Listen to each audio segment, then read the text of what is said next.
الحمد لله الذي وحده، الصلاة والسلام على من لا نبي بعده وعلى آله وأصحابه أجمعين.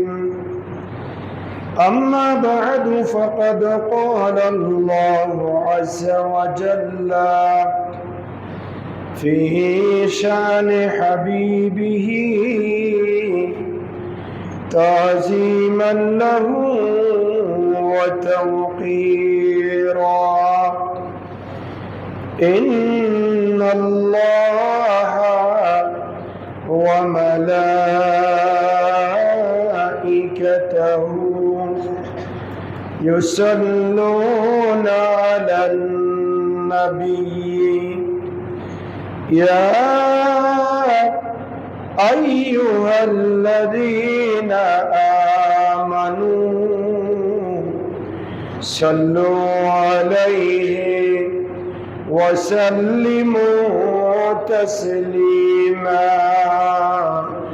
صلى الله على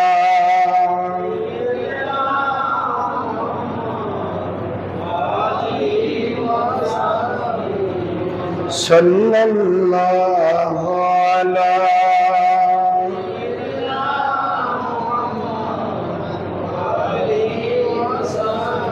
صلى الله على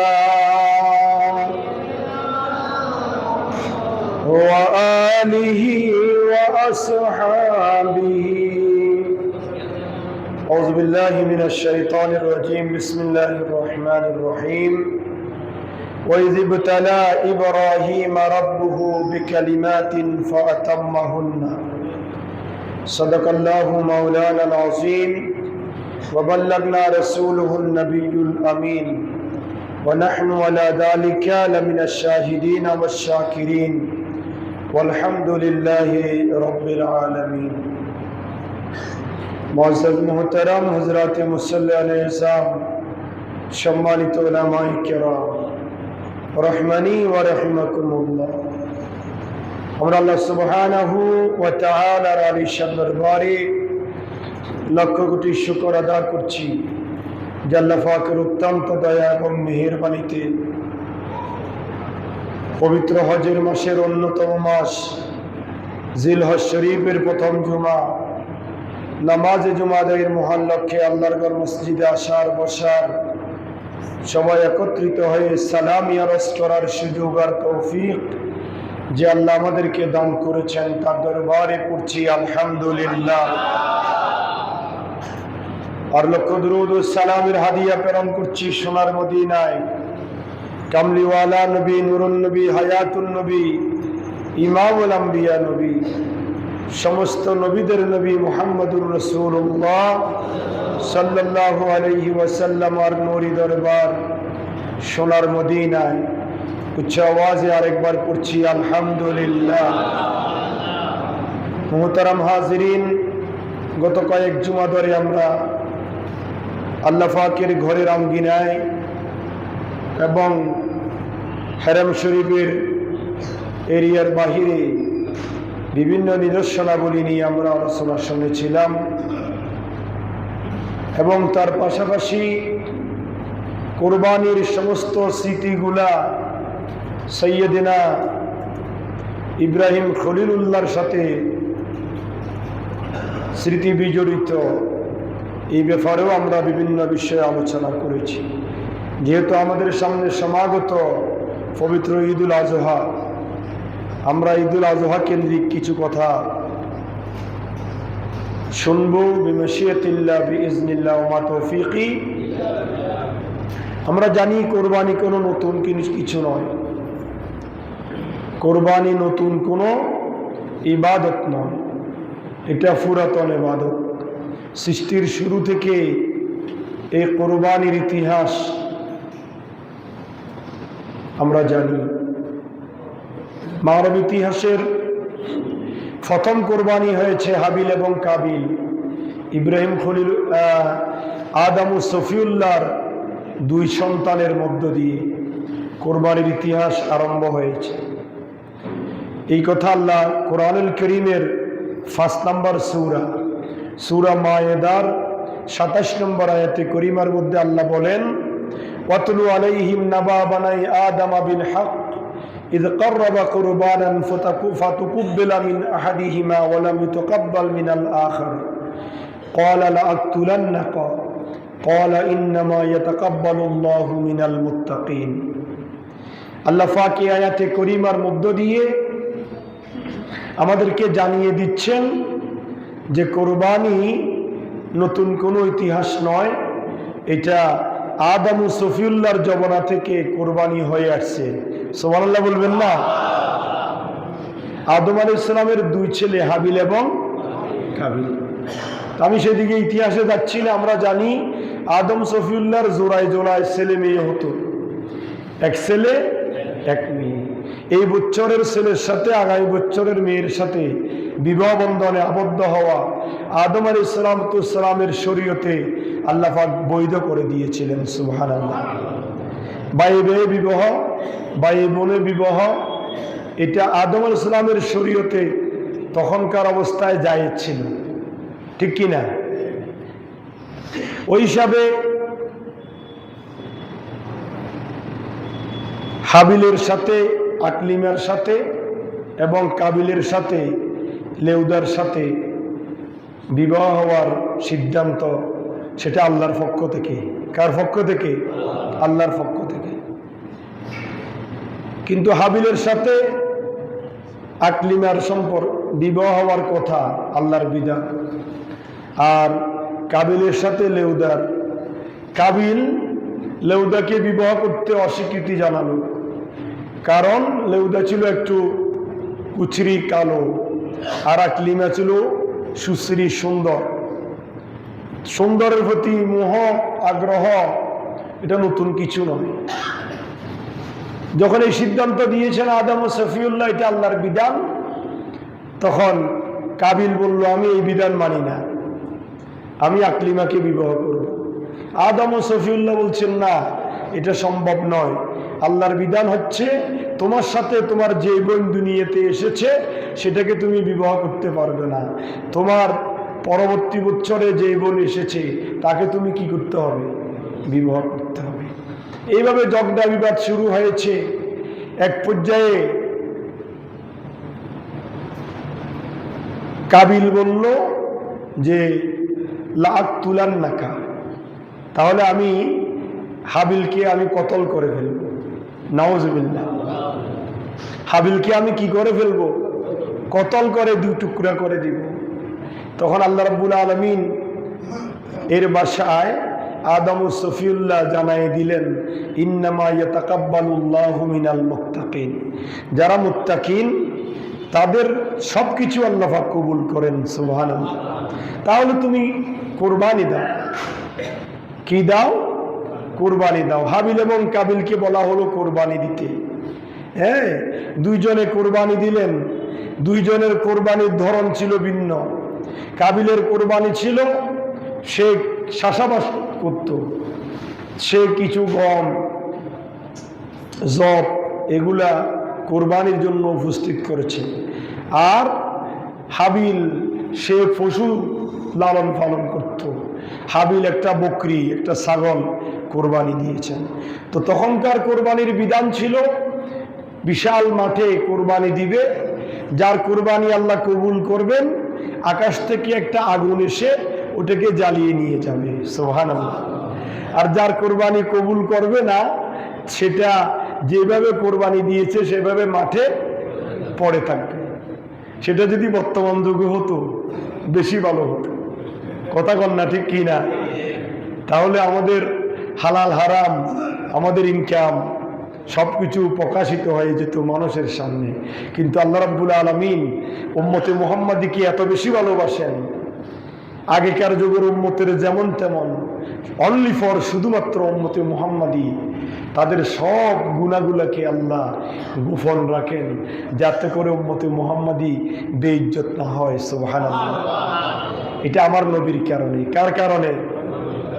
আমার নবীর কারণে আল্লাহ আমাদেরকে এই ইজ্জতটা দিয়েছেন, সুবহানাল্লাহ। তো যাই হোক, কাবিলের কোরবানি কবুল হয় নাই, হাবিলের কোরবানি কি হয়ে গেল? কবুল হয়ে গেল। আগুন এসে হাবিলের ছাগলটা জ্বালিয়ে নিয়ে গেল, আর কাবিলের গমগুলা মাঠে পড়ে রইল। তখন আদম ও সফিউল্লাহ বলছেন, ইন্নামা ইয়াতাকাব্বালুল্লাহু মিনাল মুত্তাকিন, হে আমার দুই সন্তান, তোমরা শোনো, যারা মুত্তাকি তাদের কোরবানি আল্লাহ পাক কবুল করেন। সুবহানাল্লাহ বলেন না?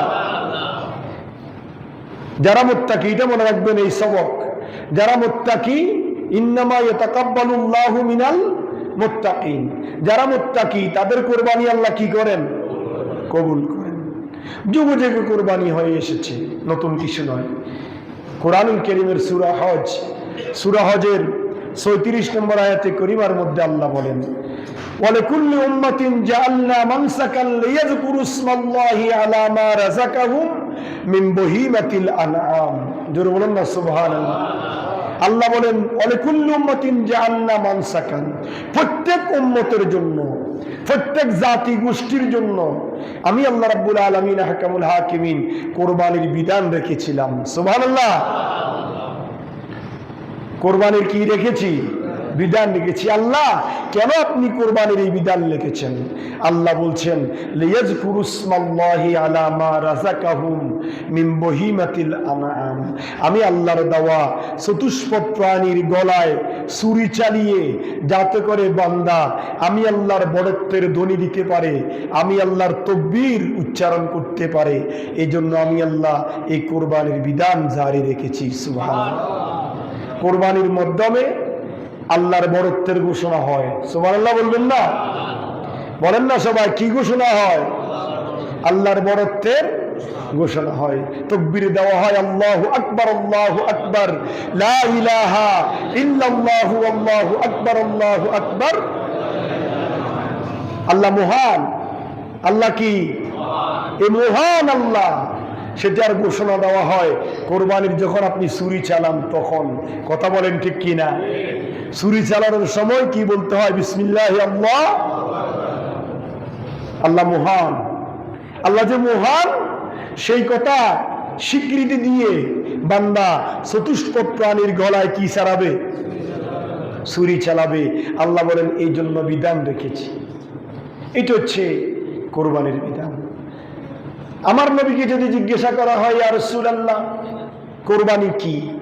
সাহাবায়ে কেরাম আল্লাহ রাসূলকে জিজ্ঞাসা করেছেন, মা হাযিল উদাহি ইয়া রাসূলুল্লাহ, কোরবানিটা কি? আপনারা অ্যাটেনশন আমার দিকে থাকবেন, নাহলে আমি বকি, কোনো লাভ নাই। আল্লাহ রাসূলকে সাহাবায়ে কেরাম জিজ্ঞাসা করলেন, ইয়া রাসূলুল্লাহ কোরবানিটি, কথা বলেন না, কোরবানিটা কি? আল্লাহ রাসূল বললেন যে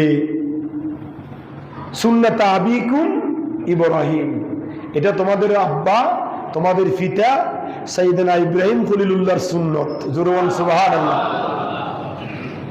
ইব্রাহিম খলিলুল্লাহর কি সুন্নত? ক্বালু, সাহাবায়ে কেরাম বললেন, ফামা লানা ফীহি ইয়া রাসূলুল্লাহ, আমরা হচ্ছে আপনি নবীর উম্মত। কথা খেয়াল করেন, আমরা হচ্ছে আপনি নবীর উম্মত। ইব্রাহিম খলিলুল্লাহর সুন্নত পালন করলে আমাদের কি লাভ হবে? সুবহানাল্লাহ বলবেন না? প্রশ্ন আছে না নাই? সাহাবায়ে কেরামের প্রশ্ন ছিল যুক্তিক। কথা বলেন ঠিক কি না? আমরা হচ্ছে আপনি নবীর উম্মত, ইব্রাহিম খলিলুল্লাহর সুন্নত পালনে আমাদের কি লাভ? আমার রাসূল বললেন, হ্যাঁ, বিকুল্লি শাইরাতিন হাসানা, হে আমার সাহাবীরা শোনো, ইব্রাহিম খলিলুল্লাহ হচ্ছে আমাদের জাতির পিতা, বাবার সুন্নত তোমরা পালন করবে, এটাতে কি লাভ জানো? বিকুল্লি শাইরাতিন হাসানা, তুমি যে পশু আল্লাহর রাহে কোরবানি করবে সেই পশুর গায়ে চামড়ার উপরে যে পশম আছে, প্রত্যেকটা পশমের বিনিময়ে আল্লাহ সুবহানাহু ওয়া তাআলা তোমাদেরকে একটা করে প্রতিদান, সওয়াব, বেনিফিট দান করবেন। জোরে বলুন সুবহানাল্লাহ। লাভ আছে না নাই? একটা গরুর গায়ে, একটা বকরির গায়ে, একটা মহিষের গায়ে, মহিষের একটু লেভেল থাকে, সবসময় মাটিতে থাকে, পানিতে থাকে, তারপরেও এই সমস্ত চতুষ্পদ জানোয়ারের গায়ের উপরে কত হাজার কোটি কোটি বিলিয়ন পশম আছে, একমাত্র আল্লাহ ছাড়া কোনো বিজ্ঞানী আবিষ্কার করতে পেরেছে? কথা বলেন না? আল্লাহ রাসূল বলেন, উম্মত রে আমার, তুমি যদি আমার সেই ইব্রাহিম খলিলুল্লাহর সুন্নত পালন করো, প্রত্যেকটা পশমের বিনিময়ে আল্লাহ সুবহানাহু ওয়া তাআলা তোমাদেরকে একটা করে সওয়াব দান করবেন। সুবহানাল্লাহ। ইয়া রাসূলুল্লাহ, ইয়া হাবিবাল্লাহ, সাহাবায়ে কেরাম বললেন, হযরত আবু হুরায়রার হাদিস, আন আবি হুরায়রা রাদিয়াল্লাহু তাআলা আনহু قال قال رسول الله صلى الله عليه وسلم من كان له ساعة ولم يضحي فلا يقربن مصلانا كما قال عليه الصلاة والسلام। আল্লাহ রাসূলকে বললেন, ইয়া রাসূলুল্লাহ, তো যদি ইব্রাহিম খলিলুল্লাহর সুন্নত পালন না করি তাহলে আমাদের সমস্যা কি, আমাদের কোনো ক্ষতি আছে কিনা? সাহাবায়ে কেরাম যখন এই প্রশ্ন করলেন, আল্লাহ রাসূল বললেন, মান কানা লাহু সাআ, যার কাছে 10ই জিলহজ, 11ই জিলহজ, 12ই জিলহজ সন্ধ্যা হওয়ার পূর্ব মুহূর্ত পর্যন্ত আল্লাহর জন্য কুরবানি দেওয়ার সামর্থ্য রাখে আর্থিকভাবে, ওই ব্যক্তি যদি কুরবানি না দেয়, ওয়ালাম ইউদাহি, সে যদি কুরবানি না করে, ফালা ইয়াকরাবান্না মুসাল্লানা, সেই জন্য ঈদগাহে না আসে। যেরকম নাউজুবিল্লাহ, তার ঈদগাহে আসার কোনো অধিকার নাই যদি সে কুরবানি দেওয়ার সামর্থ্য থাকার পরেও কুরবানি না দেয়। সুবহানাল্লাহ। এবার আসুন কোরআনুল কারীমের সর্ববৃহৎ সূরা 2 নম্বর সূরা, সূরা আল বাকারা। সূরা আল বাকারার 124 নম্বর আয়াতে কারিমার একটা অংশ আপনাদের সামনে আমি শুরুতে তেলাওয়াত করেছিলাম। আল্লাহ বলেন, ওয়াইজিবতালা ইব্রাহিম রাব্বুহু বিকালিমাতিন ফাআতাম্মাহুন্না। আপনারা শুরুতে শুনেছেন যে কোরবানিটা কার সুন্নত? সবাই বলতে হবে, কার সুন্নত? সুন্নত। আল্লাহ বলেন, দুনিয়ার মানুষ শুনো, যতগুলো নবী রাসূল দুনিয়াতে প্রেরণ করেছি, সব নবী রাসূলকে আমি আল্লাহ বেশ কম পরীক্ষা করেছি, কিন্তু সমস্ত নবী রাসূলের পরীক্ষাকে যদি এক পাল্লায় দেওয়া হয়, আর আমার ইব্রাহিম খলিলুল্লাহ, আমার বন্ধু ইব্রাহিমের পরীক্ষাগুলোকে যদি এক পাল্লা দেওয়া হয়, ইব্রাহিম খলিলুল্লাহর পরীক্ষার পাল্লা বাড়ি হবে। জোরে বলুন সুবহানাল্লাহ। তবে শুনে রাখো মুসলমান, ওয়াইজিবতালা ইব্রাহিম রাব্বুহু বিকালিমাতিন ফাআতাম্মাহুন্না। হে দুনিয়ার মানুষ শুনো, আমি ইব্রাহিম খলিলুল্লাহকে যতগুলো পরীক্ষা করেছি, সব পরীক্ষায় আমার ইব্রাহিম কামিয়াব হয়েছেন, পাশ করেছেন। সুবহানাল্লাহ। ফেলের কোন রেকর্ড ইব্রাহিম খলিলুল্লাহর জীবনে নাই। কি কি পরীক্ষা? ইব্রাহিম খলিলুল্লাহর একেবারে দুনিয়াতে আসার পর থেকে একেবারে কবরে রাউজা মুবারকে যাওয়ার পূর্ব মুহূর্ত পর্যন্ত পরীক্ষা। আল্লাহু আকবার।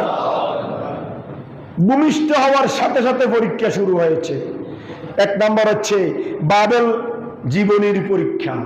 বাবেল নগরীতে, বাবেল শহরে নমরুদের সাথে ইব্রাহিম খলিলুল্লাহর প্রচন্ড কাশফকাশ, এটা একবারে ছোটকাল থেকে শুরু হয়েছে।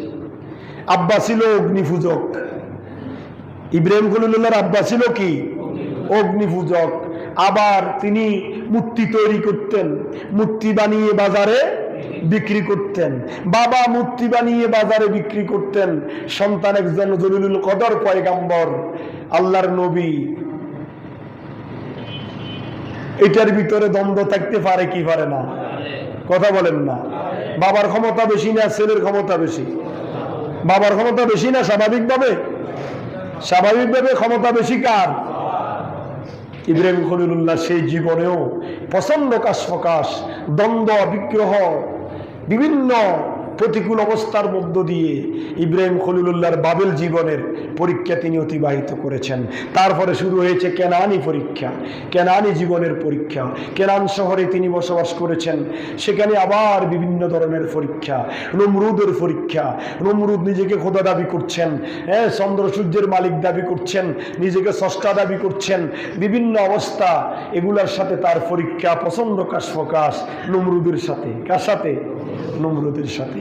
তারপরে পরীক্ষা হলো, কেনানি জীবন শেষ করার পরে পরীক্ষা শুরু হলো আগুনি পরীক্ষা। কি পরীক্ষা? আগুনে জাপ দিতে হয় নাই?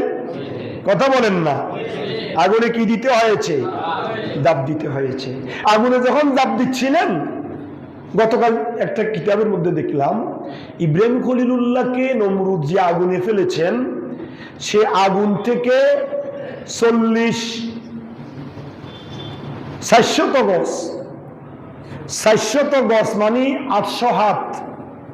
800 হাত দূরেও মানুষ হেঁটে যেতে পারছে না, আগুনের এত প্রচন্ড তাপ। সেই আগুনের মধ্যে জাপ দিয়েছেন ইব্রাহিম খলিলুল্লাহ।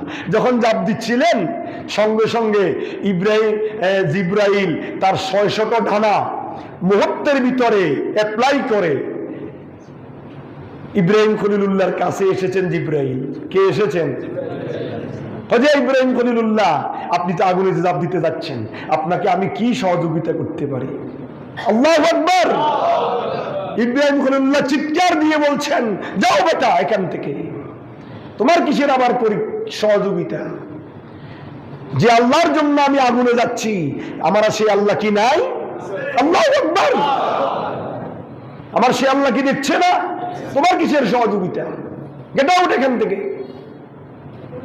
জিব্রাইল চলে গেলেন, আল্লাহ খুশি হয়ে গেলেন। আল্লাহ বলেন, আমার ইব্রাহিমের এত আস্থা আমার প্রতি, সুতরাং আগুনকে বানিয়েছি জ্বালিয়ে দেওয়ার জন্য। আগুনের কাজ কি? আল্লাহ বলেন, কুল্লা ইয়া নারু কুনি বারদাও ওয়া সালামান আলা ইব্রাহিম। আল্লাহ বলে, আগুন তোমাকে তো বানিয়েছি জ্বালিয়ে দেওয়ার জন্য, তোমার কাছে জ্বালিয়ে দেওয়া। তবে তোমার কাছে আমার ইব্রাহিম আসতেছে, আমার মেহমান, তুমি তার জন্য নাতিশীতোষ্ণ হয়ে যাও। সুবহানাল্লাহ। বেশি ঠান্ডা হলেও দাঁড়াইতে পারবে না ইব্রাহিম, বেশি গরম হইলেও থাকতে পারবে না ইব্রাহিম, তুমি আমার ইব্রাহিমের জন্য নাতিশীতোষ্ণ হয়ে যাও। সুবহানাল্লাহ। গরমও নয়, ঠান্ডাও নয়। ইব্রাহিমের সাথে আল্লাহ আছে না নাই? সুবহানাল্লাহ।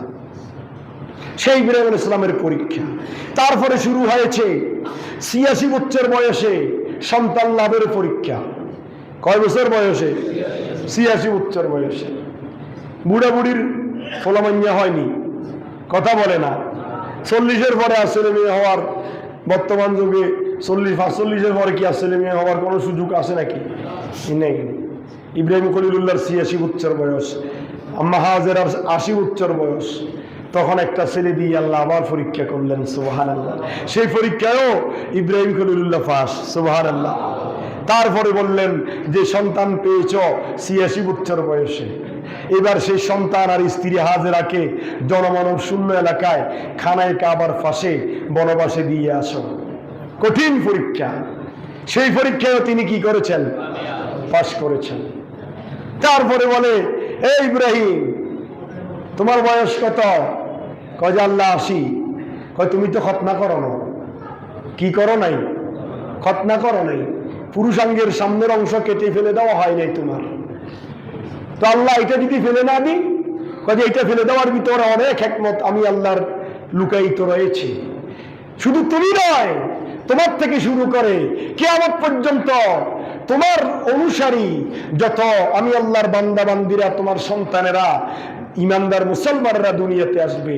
আসার পরে ওই পুরুষ সন্তানের কাজ হবে, তার মা বাবার দায়িত্ব হবে ওই সন্তানের পুরুষাঙ্গের প্রথম অংশটা কেটে ফেলে দেওয়া। জোরে বলুন সুবহানাল্লাহ।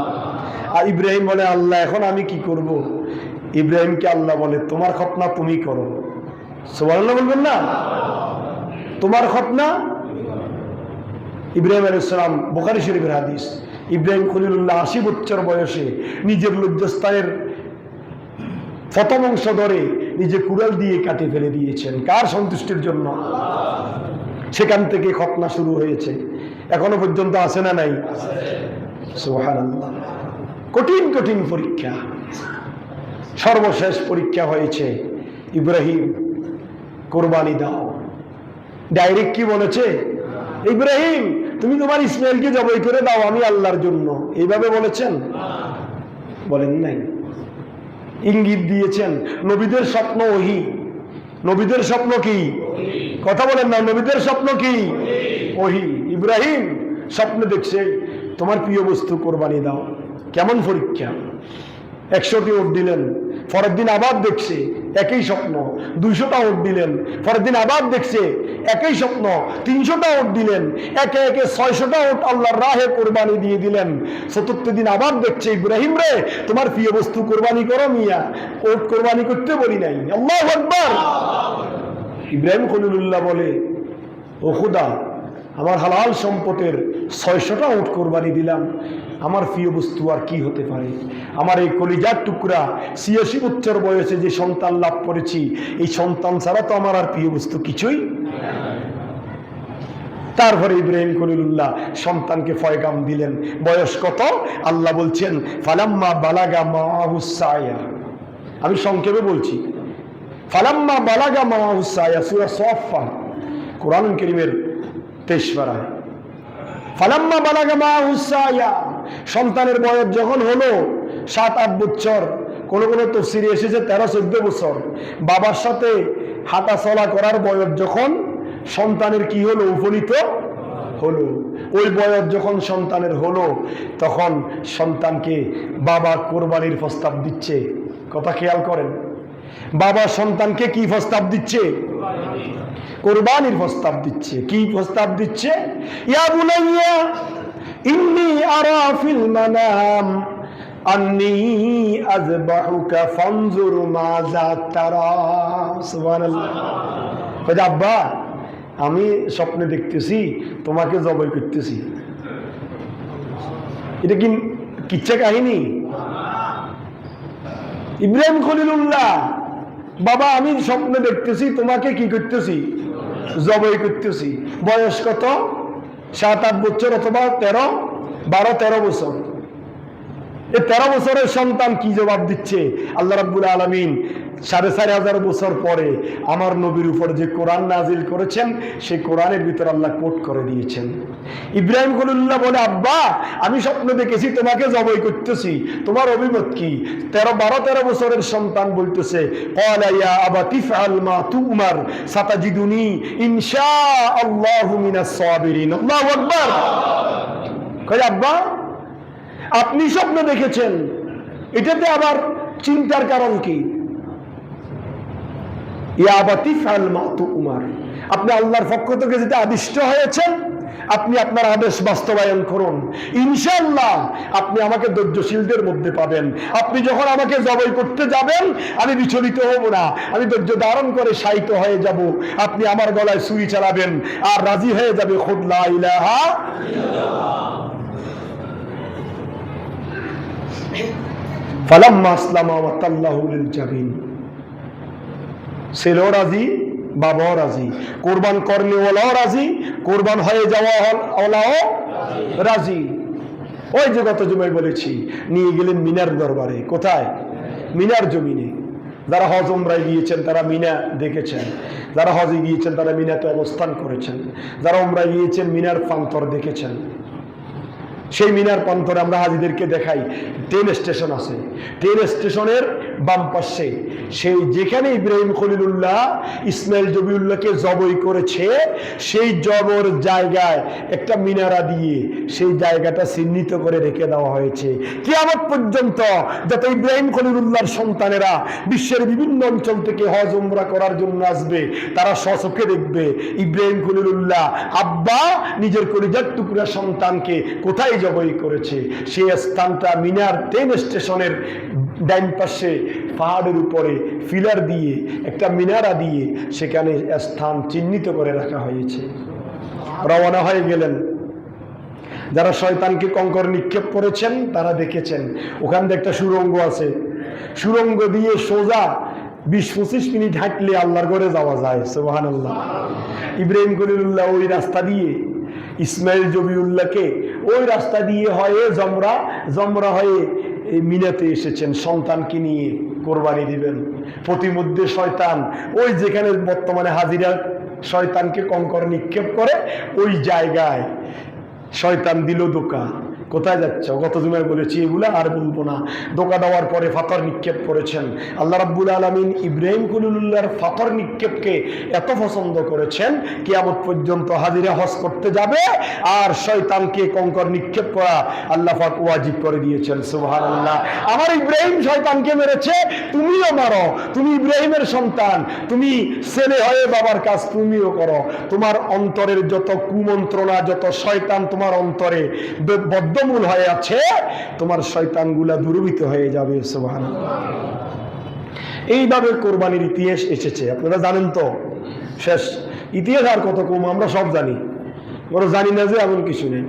সর্বশেষ আল্লাহ বলেছেন, লা ইয়ানালুল্লাহু লুহুমুহা ওয়ালা দিমাউহা ওয়ালাকিন ইয়ানালুহুত তাকওয়া মিনকুম। আদম সফিউল্লাহ সন্তানকে বলেছেন, ইন্নামা ইয়াতাকাব্বালুল্লাহু মিনাল মুত্তাকিন।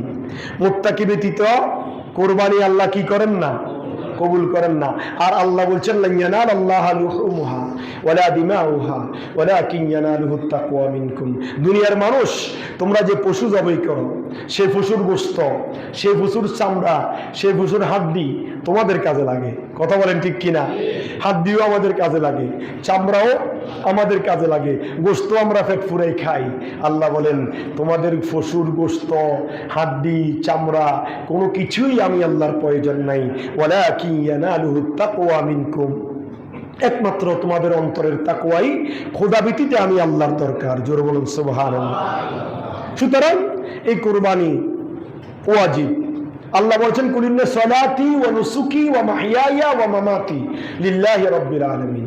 ইয়া রাসূলুল্লাহ, আপনি আপনার উম্মতদেরকে আপনি বলে দেন যে ইন্না সলাতি ওয়া নুসুকি, নিশ্চয় আমার নামাজ, ওয়া নুসুকি আমার কোরবানি। নুসুক মানে কোরবান। নুসুক মানে কি? কথা বলেন না। নুসুক মানে কি? কোরবান। ওয়া নুসুকি, তোমার নামাজ, তোমার কোরবানি, তোমার হায়াত, তোমার মওত সব কার জন্য? এবার বুঝেন আপনি কোরবানি আল্লাহ করবেন। আল্লাহ বলতেছে সব কার জন্য? আমি আল্লাহর জন্য।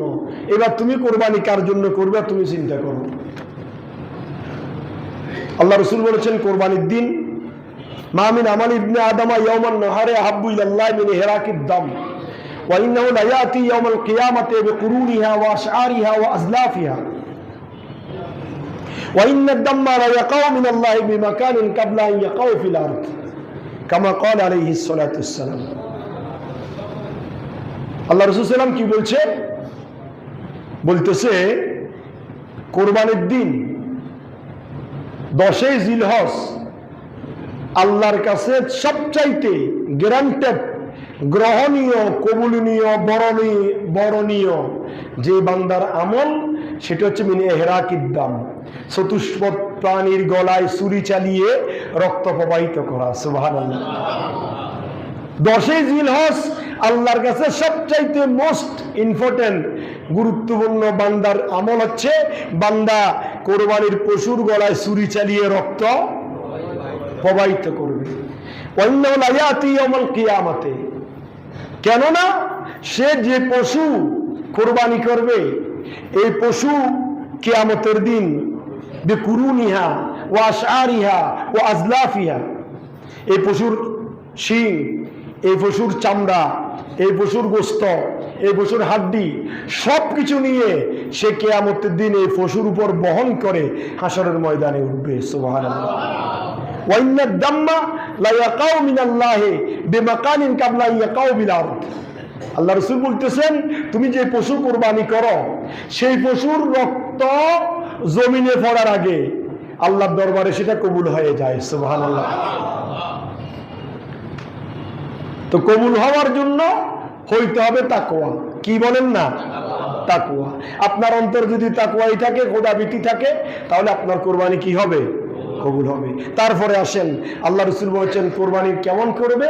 হাসিনু দুহায়াকুম ফাইন্নাহা আলা সিরাতি মাতায়াকুম।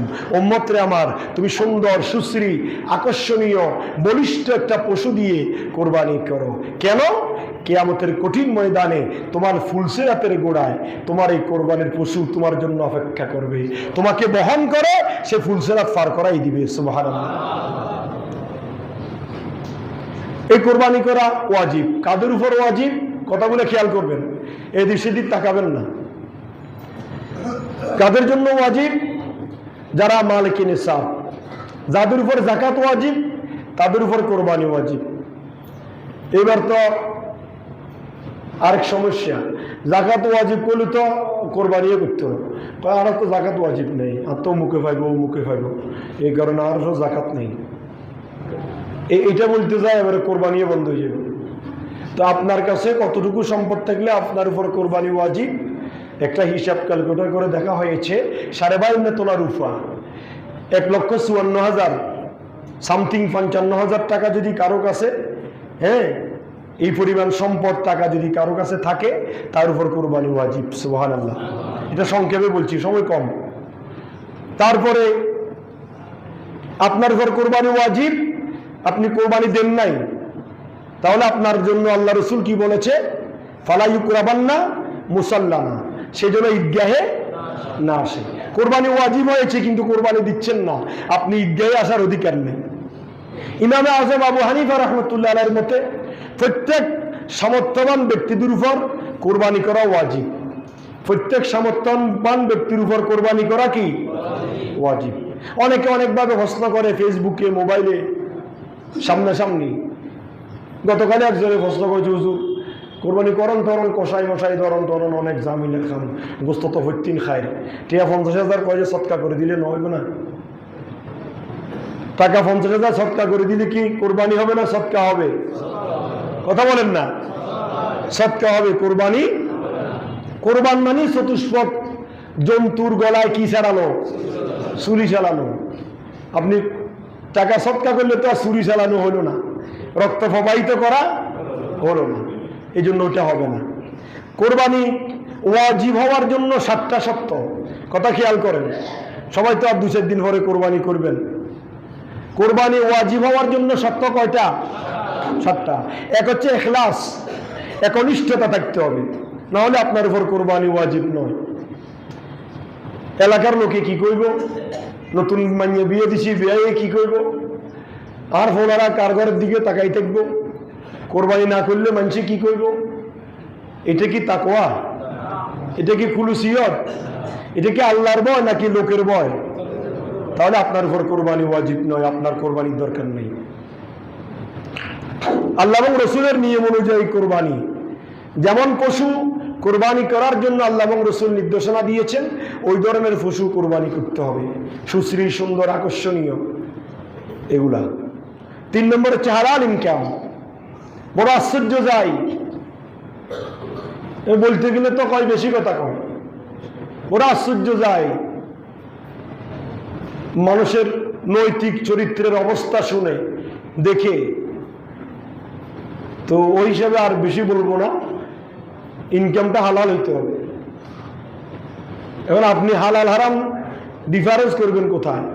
আপনার কাছে সুদের টাকাও আছে, গোশের টাকাও আছে, আরেকজনের হক সেটা আপনার পকেটে আছে, আবার আপনার চাকরির টিও আছে। কোনটা আপনার চাকরির টাকা, কোনটা সুদের টাকা, কোনটা গোশের টাকা, কোনটা আরেকজনের হকের টাকা, আপনি কেমনি ডিফারেন্স করবেন? এটা আপনি চিন্তা করেন। 4 নম্বর হচ্ছে শরীয়ত নির্ধারিত পশু দ্বারা কোরবানি করা। গরু, ছাগল, মহিষ, ওট, বেড়া, দুম্বা, এই চতুষ্পদ 4 পাওয়ালা জানোয়ার। একটা গরুতে 7টা নামে কোরবানি করা যাবে, একটা ছাগলে 1টা নামে, একটা মহিষে 7টা নামে, একটা ওটে 7টা নামে, একটা বেড়া এবং দুম্বা 1টা নামে কোরবানি করা যাবে। 5 নম্বর হচ্ছে পশু দোষ ত্রুটি মুক্ত থাকা। ওই যে আল্লাহ এবং রসুলের নিয়ম অনুযায়ী কোরবানি। পশুর 7 ধরনের পশু দিয়ে কোরবানি হবে না। কয় ধরনের? কথা খেয়াল করেন, কয় ধরনের? 1 অন্ধ, 2 রোগাক্রান্ত, 3 পঙ্গু, 4 জবের স্থানে হেঁটে যেতে অক্ষম। এই 7 ধরনের পশু দ্বারা কোরবানি করা জায়েজ হবে না। চোখে না দেখলে ওই পশু দিয়ে কোরবানি জায়েজ নাই। পঙ্গু হলে জায়েজ নাই, রোগাক্রান্ত হলে কোরবানি জায়েজ নাই, জবের স্থানে হেঁটে যেতে পারে না, অক্ষম, হাত পা সব ভাঙ্গা 4টা, তাহলে তাকে দিয়ে কোরবানি হবে না। পশুর সম্পূর্ণ মালিকানায় আসা। 6 নম্বর, কিছু টাকা আপনি দান নিয়ে করতেছেন, বা কেউ আপনার কাছে টাকা পাবে, আপনি যদি অনুমতি নেন, সামনে তো কোরবানি আসছে, আমার একটু সমস্যা, আপনার টাকাটা একটু পরে দিব, আমি কোরবানিটা করি, সে যদি আপনাকে অনুমতি দেয়, এটা শরীয়ত সম্মত। এটা কি শরীয়ত সম্মত? না হলে কিন্তু আরেকজনের হক আপনি পাওনাদারকে পাওনা না দিয়ে আপনি এখানে কোরবানি করবেন, আল্লাহ বলেন আমার কোনো দরকার নেই, সে কোরবানির কোনো দরকার নেই। আপনি ছাগল দিয়ে করেন, আপনি আগে 2 লাখ টাকা দিয়ে গরু দিয়ে করতেন, এবার আপনার সামর্থ্য নেই, আপনি ছাগল দিয়ে করেন। আগে আপনি বাঘে করতেন, এখন এবার নাও করেন, অসুবিধা নেই। সর্বশেষ 7 নম্বর হচ্ছে পশুর বয়স হওয়া। গরু কমপক্ষে 2 বছর, ছাগল 1 বছর, ওট 5 বছর, দুম্বা এবং বেড়া 1 বছর। তবে একটু বড় ছোট হইলে 6 মাসের ছাগল অথবা দুম্বা বেড়া দিয়ে কোরবানি করা যায়, যদি একটু গায়ে দলে দেখতে শুনতে কি লাগে, বড় লাগে। এগুলো হচ্ছে কোরবানির আকৃতি। আরেকটা মাসালা হচ্ছে আকিকা এবং কোরবানি একসাথে করা যাবে কিনা, এটা অনেকে প্রশ্ন করেন। আকিকা এবং কোরবানি একসাথে করা যাবে। আকিকা এবং কোরবানির হুকুম এক ধরনের, একই হুকুম। তবে আকিকা হচ্ছে সন্তানের 7ম দিনে যেটা করতে হয় সেটা, আর কোরবানি হচ্ছে আপনার উপর ওয়াজিব। তো আপনার এখন সামর্থ্য আছে, আপনার একটা নাতি হয়েছে অথবা আপনার একটা ছেলে হয়েছে, আপনি এই বছর নিজে খুদে একটা গরু কোরবানি দিচ্ছেন, তখন আপনি আপনার ওই ছেলের নামে আকিকাও দিয়ে দিতে পারবেন। দুই নাম ছেলের জন্য, আর 5 নাম আপনি আপনার পরিবারের অন্যান্য সদস্যের জন্য। এক কথায় আকিকা এবং কোরবানি একসাথে কি জায়েজ। তবে আমাদের দেশে আরেকটা মশালা বলি, আমাদের দেশে অনেকে, অধিকাংশ রথকুইয়া বলে আমাদের গ্রামগঞ্জে, বেশি শুইয়া। আমরা এত শুইয়া হয়ে গিয়েছি, এখন এত সুস্থি হয়ে গিয়েছি, আমাদের ছেলে হইলে কি করে, ওই ছাগল একটা আনি ওই এতিমখানে দিয়ে চলে যায় আকিকা। তাহলে এতিমখানে আপনি দিয়ে চলে আসবেন, ঠিক আকিকা হলো? যেহেতু এতিমকে সৎকা দেওয়া হইলো। আকিকার বিধান হচ্ছে এই পশুটা আপনি নিজে তো জবাই করতে হবে, মিন বহিমাতিল আনাম, আল্লাহর নাম উচ্চারণ করে আপনি নিজাতে কি করবেন। তা আপনি আমাকে প্রশ্ন করলেন, হুজুর আমি যে ছাগলটা এতিমখানা দিয়েছি এটাও তো জব করে আল্লাহর নাম লই, প্রশ্ন করছেন না? এবার আসেন, আপনি এই আকিকার গোস্তকে 3 ভাগ করতে হবে। মা বাবা অবশ্যই খাইতে হবে, মা বাবা দাদা দাদি নানা নানি অবশ্যই আকিকার গোস্ত খাইতে হবে। সিটাং গ্রামগঞ্জে অজ্ঞ মূর্খ যারা, তারা ফতুয়া দেয় আকিকার গোস্ত মা বাবা খাইতে পারবে না। এগুলো নিয়ে আপনারা সাবধান। শরীয়তকে আপনি বিকৃত করতে পারবেন না, আপনি খাবেন না, ভিন্ন কথা। তো আকিকার গোস্ত অবশ্যই আপনাকে খাইতে হবে। আপনি এই 3খানা একটা ছাগল সৎকা করে দিয়ে দিলেন, আপনি কোথায় থেকে খাইলেন? অবশ্যই আপনার এই কোরবানির গোস্তর, এই আকিকার গোস্তর উপর ওই সন্তানের নানা নানির হক আছে, চাচা চাচির হক আছে, জেঠাজেঠির হক আছে। আপনি তাদেরকেও দিলেন না, তাদেরকে হক থেকে মাহরুম করলেন, আপনার আকিকা হইল কোথায়? 3 নম্বরে যাই, ওই আকিকার গোস্তের ভিতরে এতিমের হক আছে। তো এতিমখানায় বাংলাদেশের টেকনাফ থেকে তেঁতুলিয়াতে থেকে আসি, এখানে পড়তেছে এতিমখানায়, তাকে আপনি ছাগল দিয়ে দিলেন আকিকার। আপনার এলাকার এতিম যেগুলো আছে এগুলোর হক কোনে সুবেগুলো? আপনার এই আকিকার গোস্তের উপরে এতিমের হক যেগুলা, সেগুলো হচ্ছে আপনার বাড়ির আশেপাশে যেগুলো এতিম আছে সেগুলোর হক। চট্টগ্রামের একেকারের এতিমখানার এতিমদের হক না। কথা বুঝাতে পারতেছি? শরীরে মশলা বুঝতে হবে। এই জন্য দিনই জ্ঞান, দিনই এলেম তরফ করা ফরজ, এই জন্য বলা হয়েছে। তা আমরা কি করি, জামিলা থেকে বাঁচার জন্য ছাগল একটা দিয়ে চলে আসি। আপনি প্রশ্ন করবেন, হুজুর যে সমস্ত হুজুরদেরকে ছাগল দিতেছি, তো তারা কি মাসালা এটা তো কয় না। তারা যদি আপনাকে সঠিক মাসালা বলি দিয়ে, তারা তো আর ছাগল পাইত না। 80% এতিমখানার এতিমদের কোফালে ছাগলের গোস্ত জুটে না, রানের গোস্ত জুটে না। রানের গোস্ত জুটে মোহত আমিন সাহেবের, যদি কেউ থাকে চ্যালেঞ্জ করতে পারবো আমি।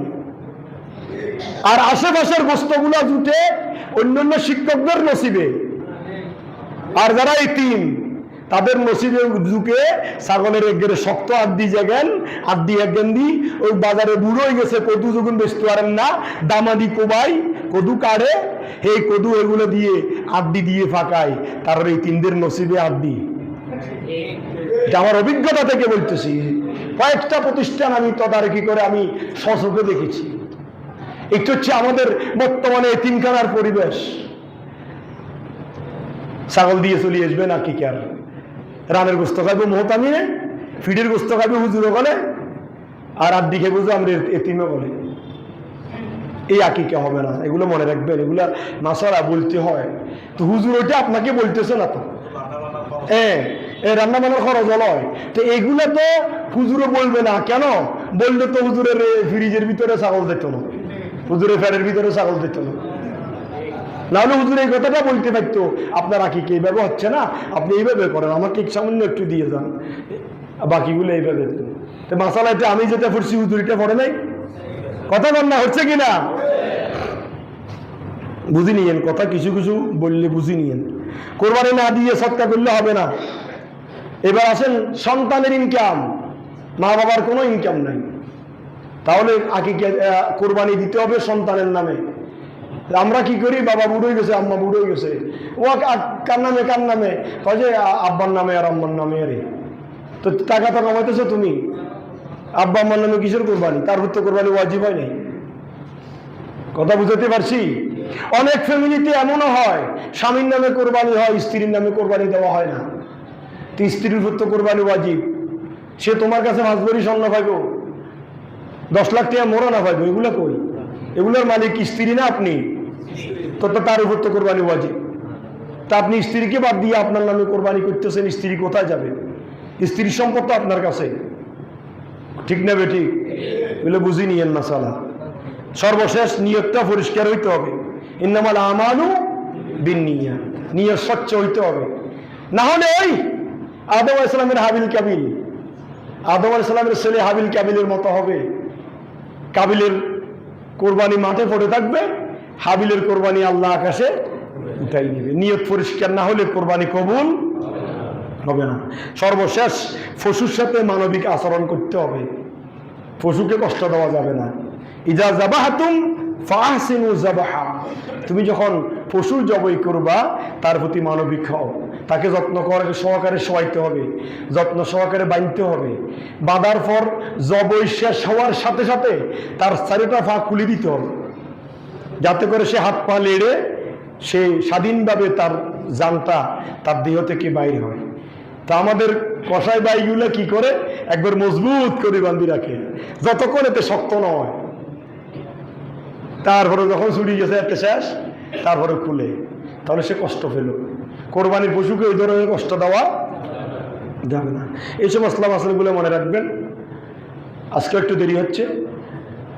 এই সর্বশেষ গত জুমায় বলেছিলাম গত মঙ্গলবার থেকে 10 দিন রোজা রাখার জন্য। আমার মনে হয় না ইল্লা মাশাআল্লাহ 2-1 ছাড়া কেউ রোজা রাখতেছেন। তারপরে গত 10 দিন থেকে মঙ্গলবার থেকে বলছি তাহাজ্জুদ পড়ার জন্য, মনে হয় না। তাহাজ্জুদ পড়তে তো ফজরে পড়তেন, ফজরে মুসল্লি নয়, তাহাজ্জুদ কোথা থেকে পড়ছেন? হুজুর আপনি বলি যান, ছাগলের মতো শুনবো, মসজিদ থেকে বাইরে যাবো, সব কান থেকে বের হয়ে যাবে। এটাই আমাদের মুসল্লিদের বর্তমানের অবস্থা। তো যাই হোক, যা করতেছেন না করতেছেন আপনার আমল আপনার জন্য। আমি বলার দায়িত্ব বলতেছি, কিয়ামতের ময়দানে জবাব দিতে পারবো ইনশাআল্লাহ। আর আপনাদের কি বলিলাম, কি আমার মতো আবা কাবা ফাগডি জুব্বা ফরি যারা মসজিদে মুসল্লি বলবে কর রোজা রাখেন, তাহাজ্জুদ পড়েন, এই করেন সেই করেন, তারাও রোজা নেই। গত পরশুদিন একটা প্রোগ্রামে গেছি, 40-42 জন হুজুর, দেখুন আঁশের মতো খার,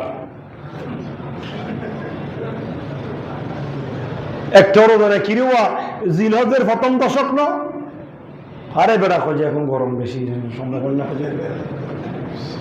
এইটা হচ্ছে আমাদের রুজুর অবস্থা। কারণ আমার কাছে আমল না, আপনি কোথায় থেকে আমল করবেন? তো এগুলো মনে রাখবেন। যাই হোক, বলতেছি দুঃখের কথা, হুজুরদের আজকে দেশের এই পরিস্থিতি কেন? এটা আমাদের হুজুরদের কারণে। আজকে অন্যায়, খুন খারাপি, রাহাজানি, দর্শন বাড়ছে না কমছে? এই যে রামিচাকে হত্যা করলো, কোন নরা পুরুষ সে? আমাদের মাননীয় প্রধানমন্ত্রী, তারপরে আপনার স্বরাষ্ট্রমন্ত্রী, তার আইনমন্ত্রী, ওনারা গিয়েছেন, ধন্যবাদ। তবে আইনমন্ত্রী বলতেছে, স্বরাষ্ট্রমন্ত্রী বলতেছে আইনকে দরকার হলে পরিবর্তন করে আইনমন্ত্রীর উপস্থিতিতে আইন করে শাস্তি দেওয়া হবে। ওই শাস্তি কোনো কিছু হবে না, এগুলো রাজনৈতিক শাস্তি। এটা আমার কথাটা হয়তো বা স্বরাষ্ট্রমন্ত্রীর কানেও যাইতে পারে, প্রধানমন্ত্রীর কানেও যাইতে পারে। যতক্ষণ পর্যন্ত আল্লাহর আইন বাস্তবায়ন হবে না, ততক্ষণ পর্যন্ত দর্শন, জেনা, ব্যভিচার বাংলার জমিন থেকে উঠবে না। কথা বলেন ঠিক কিনা? আল্লাহর আইন বাস্তবায়ন করেন না, এই রামিসার, এই নরপুরুষকে ঢাকার মহান চত্বরে নিয়ে শরীয়ত কি বলেছে? বিবাহিত পুরুষ যদি অবিবাহিত নারীর সাথে যদি জেনা ব্যভিচার করে, তাকে পাথর মেরে মেরে মারা হবে। ডাইরেক্ট হাসি দিয়ে মেরে গেলে, মরে গেলে তো সাধারণভাবে মরে যাবে। পাথর মারতে মারতে যতক্ষণ না মরে ততক্ষণ পাথর মারতে হবে।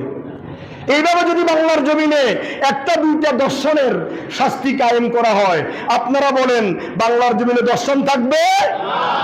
রাতের একটা, রাতের দুইটা, সারা রাত আমার জোয়ান জোয়ান মেয়েরা, বোনেরা অবাধে রাস্তায় চলাফেরা করতে পারবে।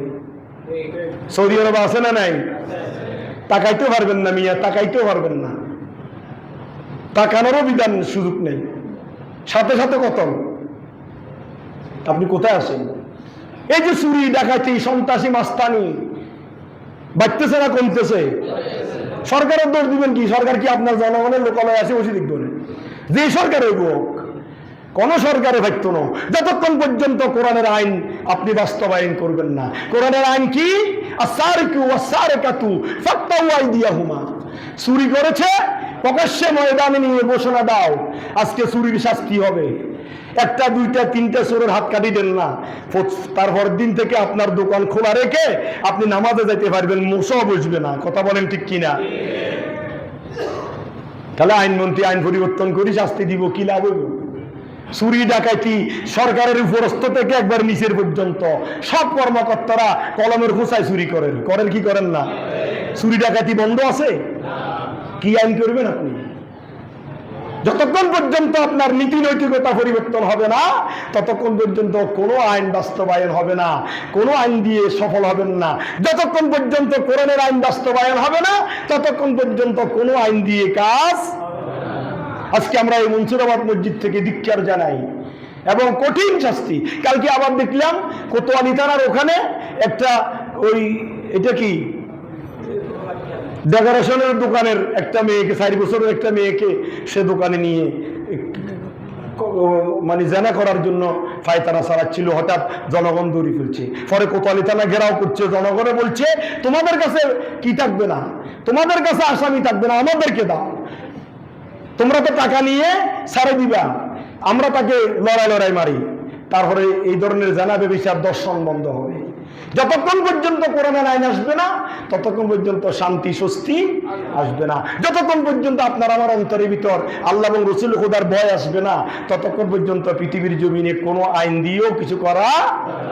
সুতরাং আসুন, সর্বশেষ যেটা বলতেছিলাম, আগামী মঙ্গলবার হচ্ছে হজ। কি বারে হজ? মঙ্গলবারে হজ। এখন এই আপনি কি আরাফাতের রোজা কি মঙ্গলবারে রাখবেন না বুধবারে রাখবেন? এখন মঙ্গলবারে বাংলাদেশে 8 তারিখ, বুধবারে 9 তারিখ, হজ তো 9 জিলহজ। তো আমার পরামর্শ হবে আপনি মঙ্গলবারে রোজা রাখবেন। কেন? মঙ্গলবারে আরাফাতের জমিনে যখন ঠিক দুপুর 12টায় হুজ্জাজে কেরাম আরাফাতের জমিনে কান্নাকাটি করবে, তখন এখানে দিনের 3টা, তখন দিনের কি 3টা, সন্ধ্যা 6টা 7টা 8টা 9টার দিকে তো আরাফাত শেষ। তা আপনি বুধবারে রোজা রাখি কি হবে? এই জন্য রোজা রাখতে হবে। আরাফাতের রোজা কি বার? মঙ্গলবার। তা আমরা যারা আলহামদুলিল্লাহ রাখতেছি 9টা, আমাদের জন্য আর মঙ্গলবার আর বুধবার নেই। আমরা তো ইনশাল্লাহ ঈদের দিন কোরবানির গলায় ছুরি চালানোর পর্যন্ত আমরা এই অবস্থায় রাখবো আলহামদুলিল্লাহ। আমরা 1 তারিখ থেকে থাকতেছি, 9 তারিখও থাকবো, 8 তারিখও থাকবো, আরাফাতও পাবো, বাংলাদেশের 9 তারিখও পাবো, সৌদি আরবের 9 তারিখও পাবো। এই জন্য বলছিলাম এই 10 দিনকে গুরুত্ব দিয়ে কি করেন, ইবাদত করেন। তো যাই হোক, আপনারা সেই আরাফাতের দিন রোজা রাখবেন ইবাদত বন্দি করবেন। আরাফাতের দিন একটা দোয়া পড়বেন, লা ইলাহা ইল্লাল্লাহ ওয়াহদাহু লা শারীকা লাহ লাহুল মুলকু ওয়া লাহুল হামদ ইউহয়ি ওয়া ইউমীতু ওয়া হুয়া হাইয়্যু লা ইয়ামুতু বিয়াদিহিল খায়রু ওয়া হুয়া আলা কুল্লি শাইইন কাদির। এই কলমায়ে তাওহীদ বলে এটাকে। এই কলমায়ে তাওহীদটা আরাফাতের দিন বেশি বেশি করে পড়বেন। আল্লাহ পাক তৌফিক দান করুক, আমিন। আরও অনেক আলোচনা, দেরি হয়েছে এই জন্য ক্ষমা প্রার্থী। আর ইনশাল্লাহ আগামী জুমা থেকে দেরি হবে না। এই 2 জুমা একটু দেরি হওয়ার কারণটা আপনারা বুঝতে পেরেছেন। আল্লাহ পাক আমাদের সবাইকে, আগে আমাকে তারপর আপনাদেরকে আমল করার তৌফিক দান করুক, আমিন। কোরবানির পশু কিনতে গিয়ে নামাজ তরক করবেন না, কোরবানির গোশত কাটতে গিয়ে নামাজ তরক করবেন না। কোরবানি ওয়াজিব, নামাজ ফরজ। সর্বশেষ আগামী বৃহস্পতিবার 28শে মে ঈদুল আজহা, এই আমাদের এই মসজিদে পবিত্র ঈদুল আজহার নামাজের জামাত হবে সকাল 7:30টায়। 7:30 ঈদুল আজহার নামাজের জামাত অনুষ্ঠিত হবে। এই আহ্বান জানিয়ে আজকের আলোচনা এখানে শেষ করছি। ওয়া মা আলাইনা ইল্লাল বালাগ। আসসালামু আলাইকুম ওয়া রাহমাতুল্লাহি ওয়া বারাকাতুহু।